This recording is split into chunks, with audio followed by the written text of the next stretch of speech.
Everyone, मैं हूं अगम तिवारी और स्वागत करता हूं आपका अपने यूट्यूब चैनल कंसेप्चुअल मैकेनिज्म में।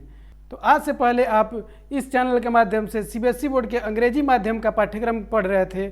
अब आज से हम लोग यूपी बोर्ड के 11वीं कक्षा से का मैं पढ़ाऊँगा और 9वीं और 10वीं कक्षा के लिए कुली सर जो कि नोटिफिकेशन आपको पोस्ट कर चुके हैं वो पढ़ाएँगे।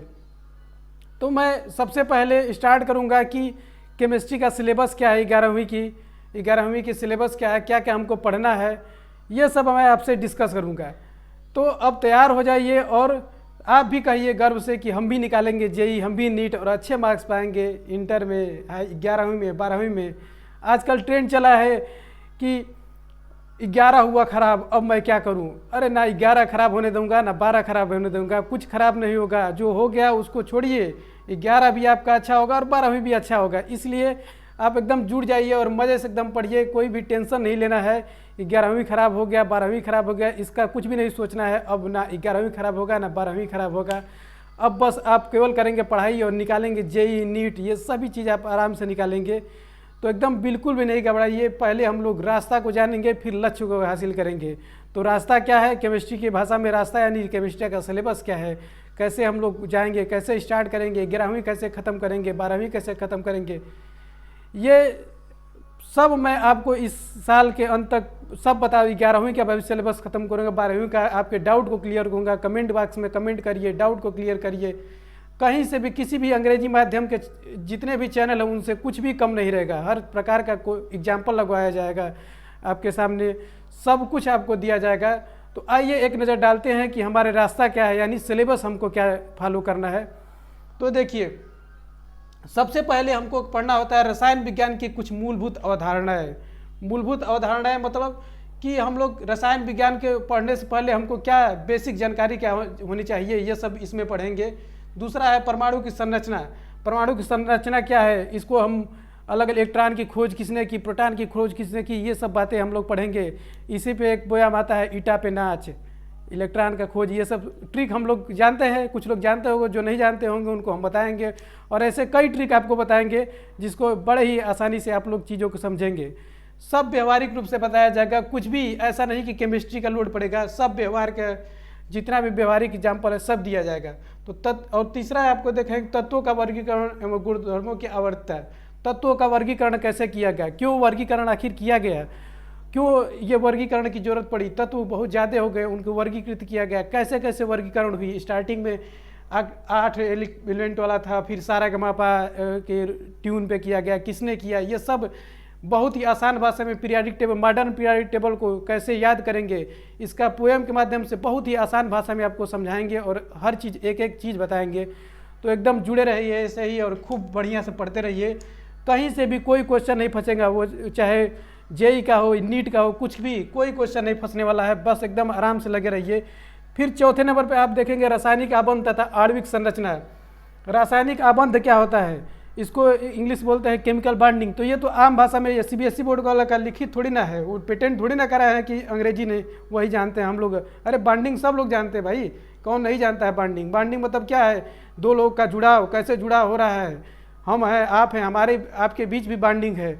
तो अंग्रेजी माध्यम वाले थोड़ी ना अंग्रेजी पढ़ेंगे, हम लोग भी अंग्रेजी जानते हैं भैया। बॉन्डिंग सब जानता है, आम बोलचाल की भाषा है बॉन्डिंग। तो ये कैसे बॉन्डिंग एक दूसरे के बनता है, जो केमिस्ट्री वाले हैं, तत्व कैसे बनते हैं, उनके किन किन तत्वों के बीच में कैसा बंध बनता है, कितने प्रकार के बंध होते हैं, ये सब यहाँ पढ़ेंगे हम लोग। और आणविक संरचना तो और मॉलिक्यूल का स्ट्रक्चर ऑफ मॉलिक्यूल, अणु का संरचना कैसा होगा, किस टाइप का आणविक संरचना होगा, ये सब पढ़ेंगे। टेट्रा अंग्रेजी में कहेंगे, सब टेट्राहेड्रल और टेट्राहेड्रल पढ़ते हैं, ये हिंदी में हम सब लोग पढ़ेंगे।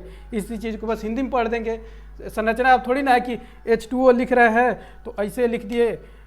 H2O का अंग्रेजी में यही वाटर, ऐसे ही संरचना ना, चाहे सीबीएसई बोर्ड वाले लिखें, चाहे इंग्लिश मीडियम वाले, चाहे हिंदी माध्यम वाले, स्ट्रक्चर थोड़ी ना चेंज हो जाएगा। बस क्या रहेगा, बस आप लोग को यही इंग्लिश के में है, हिंदी में पढ़ रहेंगे, आबंध पढ़ रहे हैं, वह स्ट्रक्चर पढ़ते हैं, सब सेम रहता है। अब तो सिलेबस भी एनसीईआरटी बेस्ड हो गया है। पहले क्या था कि यूपी बोर्ड का सिलेबस थोड़ा डिफरेंट था, अब तो एनसीईआरटी बेस्ड हो गया है। ये जो है हिंदी माध्यम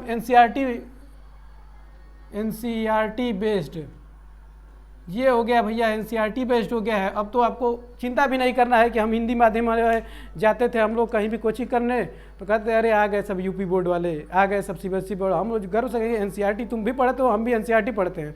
और जेईई हो या नीट हो, कोई भी कंपटीशन हो, सब एनसीईआरटी के क्वेश्चन आते हैं। आप लोग को मैं दिखाऊंगा क्वेश्चन कराते समय, आपको बताऊंगा कि देखिए ये एनसीईआरटी से वो उठाया गया है। तो एकदम चिंता करने की बात नहीं है, बस केवल भाषा अलग है। और वो भी अधिकतम चीज़ हम लोग अंग्रेजी वाला भी जानते हैं भाई, हम लोग जानते हैं ये चीज़ को। बस केवल क्या उन लोग बहकाते हैं कि ये तुम हम अंग्रेजी में पढ़ते हैं। अरे अंग्रेजी में पढ़ते हो, भाषा तुम दूसरा है, चीज़ तो वही पढ़ रहे हो जो हम पढ़ रहे हैं और सिलेबस भी वही है।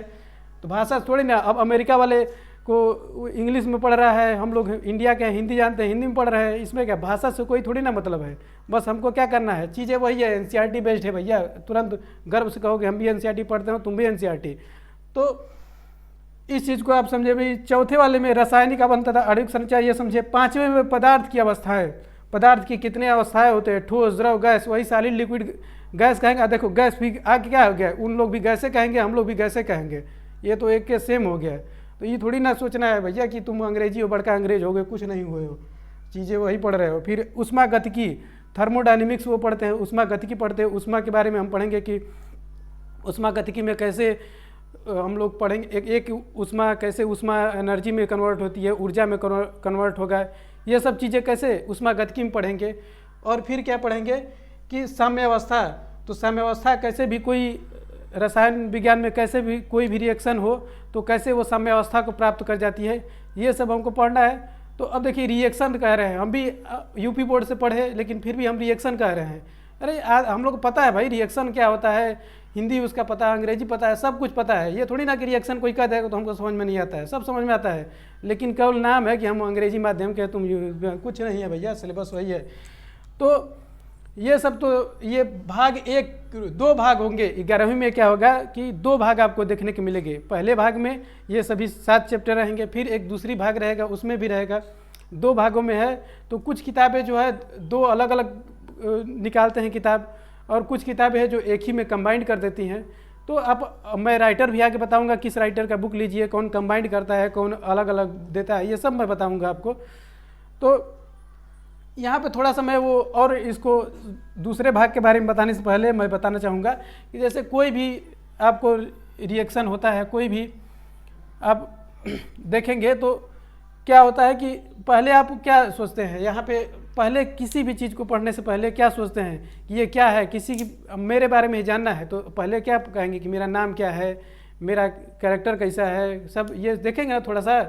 फिर सर्च करेंगे, देखेंगे कि भाई क्या पढ़ाते हैं, केमिस्ट्री से हम एमएससी किया है, ये सब जानने की कोशिश। तो स्टार्टिंग में तो यही सिलेबस जो भी डिफाइन किया जाता है ना, बड़ा सोच समझ के डिफाइन किया जाता है। यहाँ पे परमाणु की संरचना है तो पहले उसका स्ट्रक्चर कैसा है, गोल है, छोटा है, बड़ा है, ये सब बता देंगे। फिर इसके बाद आगे बढ़ेंगे, एलिमेंट के बारे में यहाँ पे तत्वों के बारे में पढ़ेंगे, तत्वों के वर्गीकरण, तत्व क्या है भाई, कौन कौन सा तत्व हम लोग देखते हैं, ये सब समझेंगे।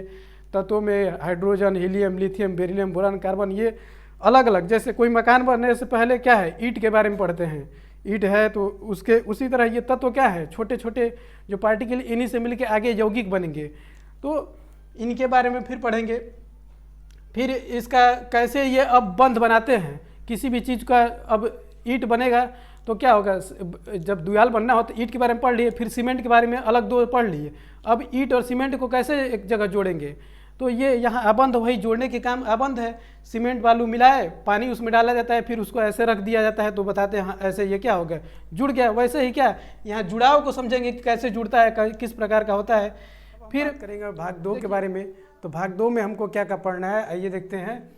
तो पहला चैप्टर जो हमको भाग 2 में पढ़ना है वो रेडॉक्स अभिक्रिया के बारे में पढ़ना है। ये क्या है, रेडॉक्स अभिक्रिया। रेडॉक्स अभिक्रिया कैसे मिलके बना है, ऑक्सीकरण अभिक्रिया,